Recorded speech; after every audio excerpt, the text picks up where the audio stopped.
Pakistan Tehreek Insaf Karachi division کے senior نائب صدر اور صدر ٹاؤن کے چیئرمین منصور احمد شیخ نے کہا ہے کہ اسرائیل نے غزہ میں ظلم و بربریت کی انتہا کر دی ہے.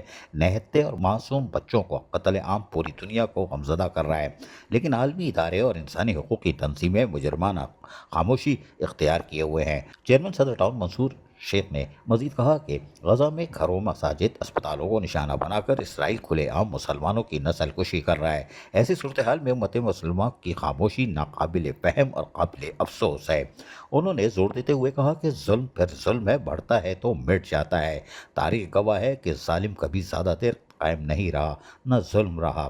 منصور احمد شیخ چیئرمین صدر ٹاؤن نے کہا کہ اسرائیلی مظالم کے خلاف فوری اور مؤثر حکمت عملی اپنانے کی ضرورت ہے. محض بیانات اور مذمتی قراردادیں کافی نہیں، اسلامی ممالک کو عملی اقدامات اٹھانا ہوں گے تاکہ مظلوم فلسطینیوں کو انصاف مل سکے. انہوں نے عالمی اداروں سے مطالبہ کیا کہ وہ اسرائیلی جارحیت کے خلاف فی الفور مؤثر کارروائی کریں اور ظالموں کو لگام دیں. انہوں نے واضح کہا کہ ہم کسی صورت میں بھی اسرائیلی جارحیت کو قبول نہیں کریں گے اور فلسطینی عوام کے ساتھ مکمل اظہار یکجہتی کرتے ہیں.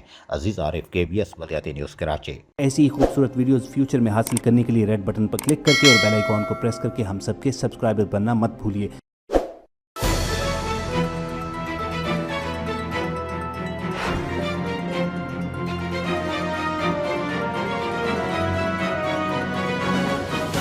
KBS بلدیاتی نیوز.